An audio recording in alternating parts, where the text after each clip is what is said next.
pivot of development where you try to give a different price to farmers depending upon what they are cultivating. Why should you go by the same wheat price or the same paddy price which is given all across the country?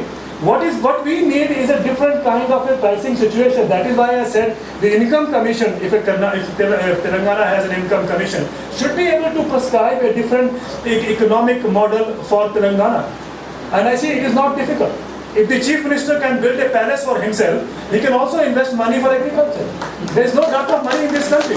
They go on building palaces, somebody comes and builds up a city, and he thinks that because the more you invest in these kind of things, the more the GDP goes up. And we are somehow infatuated with the GDP. You and me are obsessed with GDP, and with the explanation for GDP, I think I should end now. Some years back, my mother asked me a question.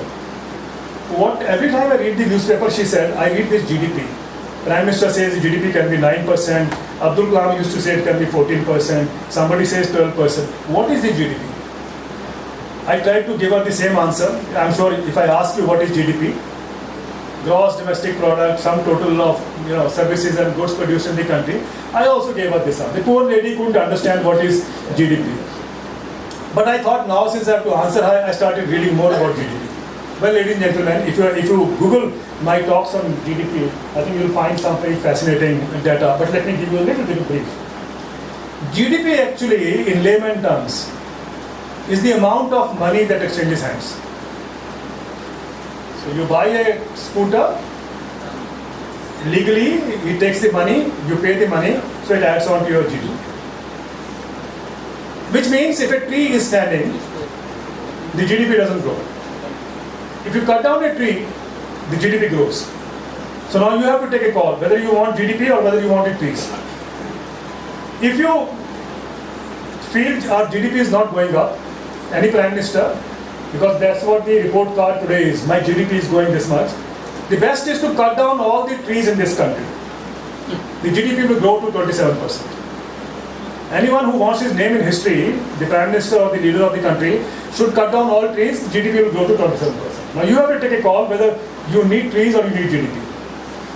When the river, I don't know, Hyderabad is situated on Mosi. I don't have reasons to disbelieve that the river is not polluted. So when you pollute a river, actually the GDP grows up 3 times. Not once, but 3 times. If you clean the river, if the river is clean, then the GDP doesn't grow. But if you dirty the river, first of all you send all the dirty plants along with it, the industrial plants, along with it, which throw the effluents into the river. So GDP goes up because the industry plant that you have set up. Then you bring a 10,000 crore rupee project from the US government or from the British government or whatever, the GDP again goes up. Then you and me drink water, polluted water, you fall sick, I fall sick, we go to doctor, we pay the fee, he takes the fee, the GDP grows up. So what a remarkable way. You can grow your GDP by polluting the environment as much as possible. When you take out a car, the GDP also doesn't grow 1 time, it grows 3 times. First, you buy a car, whether 2 lakh or 2 crores, you pay the money, he takes the money. Then you drive the car, and you know what happens when you drive the car, the GDP again goes up. In fact, there are some economists, sir, who are suggesting that you should extend the red light period. If it is for 1 minute or 2 minutes, make it 4 minutes, the GDP will go up. Because all your cars are running there and the petrol is being used, the GDP grows. Now then, when the car leaves an exhaust, again you fall sick, I fall sick, we go to the doctor, you pay fees, I pay fee, and the GDP grows up. So GDP, I think, is a kind of a obsession that has been created in the country, and people just believe because you don't ask questions. We just tend to believe and follow what is being told to us. And this implication or this understanding that this is the touchstone to development, I think has to change. It has to change if you start standing up and asking a question. And that is possible. More and more people start questioning this terrible phenomena of GDP. The governments will have to come down and explain to you that, well, we agree it is not going to really build the country or lead to economic growth. After all, 3.18 lakh farmers have died in the last 21 years. Is it part of GDP? No. 3.18 lakh farmers. In your own state, I am told 3,030 farmers have died in the last 3 years, which is a phenomenal figure. Should be worrying the Chief Minister. In fact, the Chief Minister's own constituency, I am told, 107 farmers have died. And he's not worried, he's happy in his palace. So why should he worry? And I'm told he grows 60 crore worth of crops in his 10 hectares land and so on. We all know, why doesn't he become a preacher for agriculture if he can rear, in 10 hectares of his land, if he can produce 60 crore worth of crops? There's something we know is going wrong. He's just diverting money from other sections to this part of agriculture, which gives him a kind of a savior.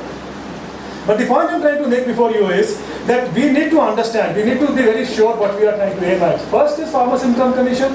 Second is we try to have the restructured economic export-import policies. And the third, of course, is that we shift the focus to sustainable agriculture. If these three things, there are 20 things else also you can do. But that would make you confuse the policy makers.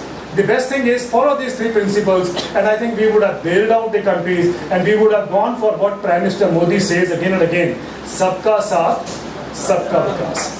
Sabka Saath, Sabka Vikas is only possible if you transfer that income into the hands of the people, the masses. And that is possible, sir. Let us not feel ashamed. This is not against the principles of economics. This is also not against the principles of macroeconomy. It's all because we fear. Because we as Indians or we as citizens have failed in our duty. We have failed in our duty because, as I said earlier, we are part of the conspiracy of silence. And I think we need to get out of that mode of silence and really stand up and echo your voice. Finally, many of you will say, what I often hear, मैं तो अकेला हूँ और मैं तो अकेली हूँ. I am alone. What can I do? This is a big problem in this society. If you don't want to do anything, we just say, oh, I am alone, I can't change the world, so I better follow the world. This is a kind of understanding that is prevalent. I recall, sir, Mr. Devender Ramji, some years back I was lecturing and giving a talk in Africa. A lady got up to say, I am alone, what can I do? And I thought that was a very loaded question. But then another lady got up. She raised her hand. She said, I can answer this question. So I was very relieved. I was finding it difficult to answer that question. And she said, there is a saying in Africa. There is a saying in Africa, it says, if you feel you are alone and can't do anything, then try to spend the night, when you go to bed every night, try to ensure when you go to bed, there is one mosquito in your room. That mosquito will make your life hell at night. So are you worse than a mosquito? Why do you have to say, I'm alone, I can't do anything? If look at that mosquito who has the ability to do anything. Why do we feel as an Indian or a citizen that we can't do anything? So ladies and gentlemen, it is your responsibility. Don't feel that you're alone. 1 + 1 becomes 11. So if we all join hands, you take a decision, the other one takes a decision, the third one takes a decision. That is how the revolutions are born. So I think it is very important, and I am very hopeful and excited because I've heard so much about Telangana Vidya Vantula Vedika, the kind of change that you brought about by getting together, by collective decision. But again, sir, it starts with one. If Professor Jayashankar was not there, the ideologue behind it, it would have been very difficult for the Vedika also to stand up. So I think it requires one, and then of course one, and then of course now the Vedika did bring about a revolution or brought about a change in Telangana. If you can carve out a state, if you can help carve out a state, I am very hopeful, sir, you can help carve out a kind of a agriculture which becomes the model for the world. Let the world look at us. Let our donkeys go abroad rather than their donkeys coming to us. That's the kind of spirit we must create. And with this, I thank you all. Namaskar, Dhanyavad, Jai Hind.